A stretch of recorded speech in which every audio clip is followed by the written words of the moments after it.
Hey everybody, CleverDingbat coming back to you with another Genshin Impact news update today. Oh man, so much news is posted. I can't wait to tell you guys about it.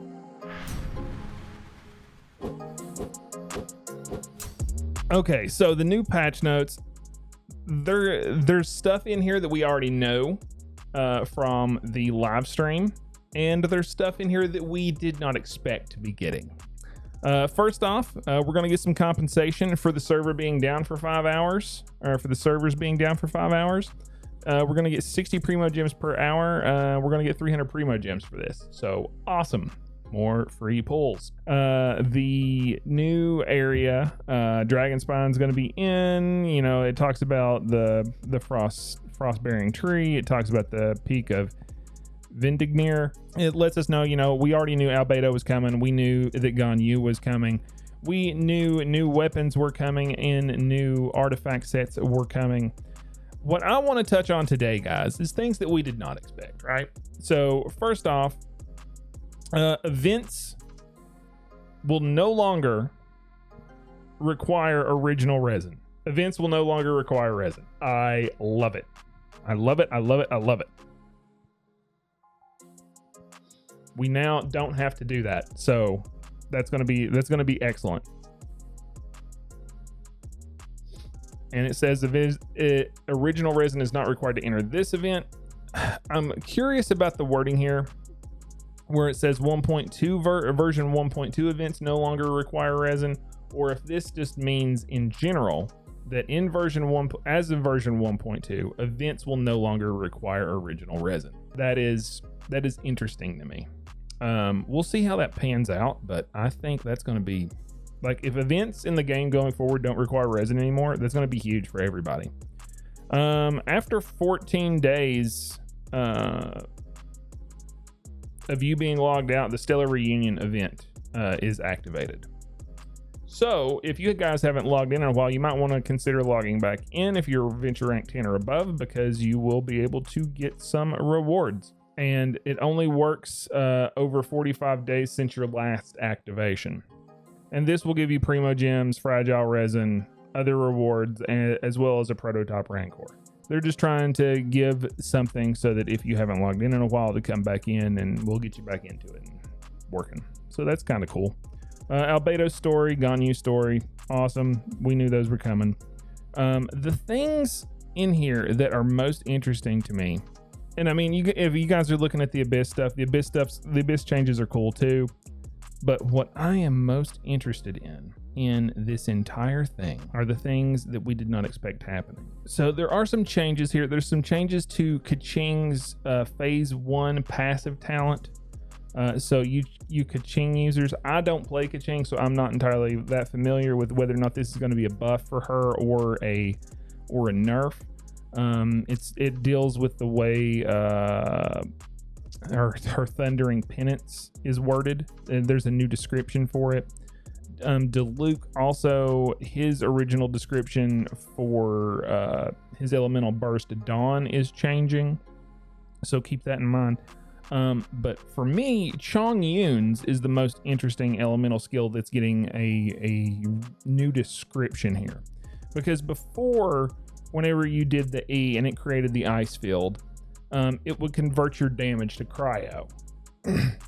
Well, now it's going to infuse your weapon with cryo. So I don't know what that means. Is that going to be additional damage on top of your, for example, let's take Razor. Razor and Chongyun have not worked well together. They are not good teammates. And the reason why is because Razor's such a physical damage dealer.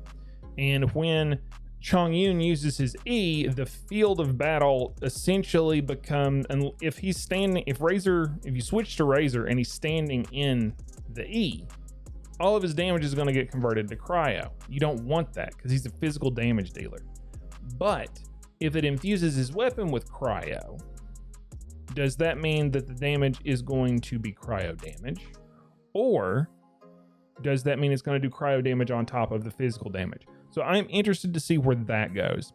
Also, Bennett's original description for Fire Ventures with Me is getting a change as well. in the original description was characters inside the Fantastic Voyage radius gain a 15% pyro damage bonus. This is for normal attacks, charge attacks, plunging attacks. Those all now do pyro damage. So what the new description is sword, claymore, or polearm wielding characters inside Fantastic Voyage's radius gain a 15% pyro damage bonus, and their weapons are infused with pyro. So same question there. So I don't know if this means the abilities are updated or that's how they're currently acting.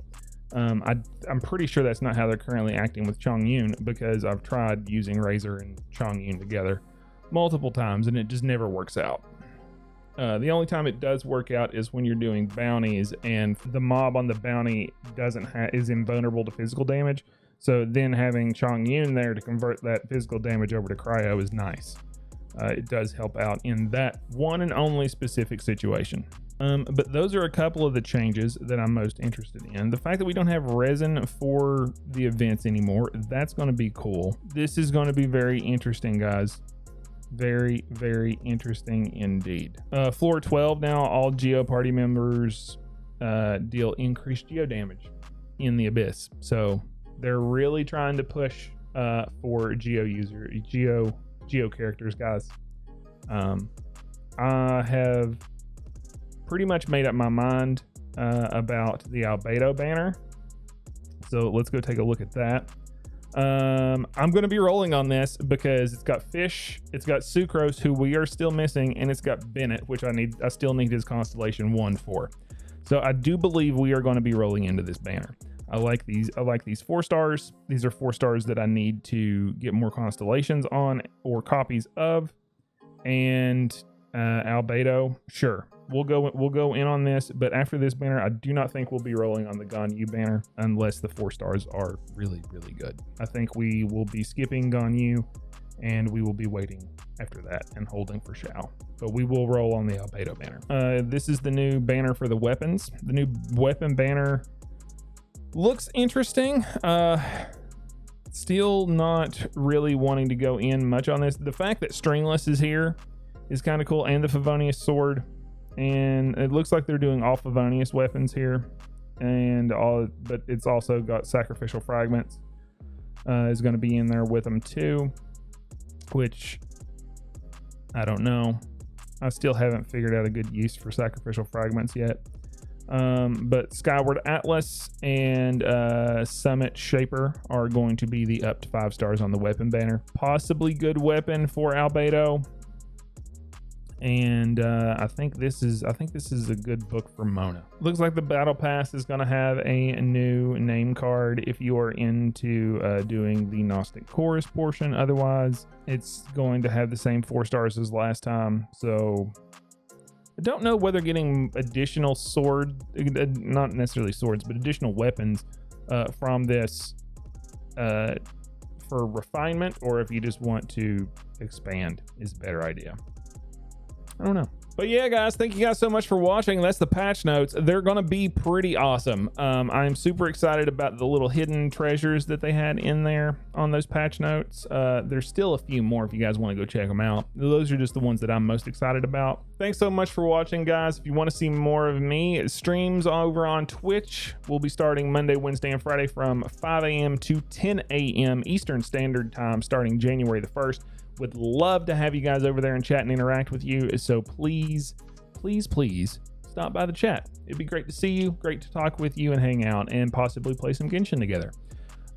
Please join our Discord. Our Discord has a lot of things going on in it for a number of different things. Sometimes we do movie nights on the weekends. So please get in there and hang out with us and become a part of our community. We'd love to have you. Don't forget to like, comment, and subscribe down below, guys. It really helps me out. And remember, be excellent to each other, and I'll catch you in the next one. Peace.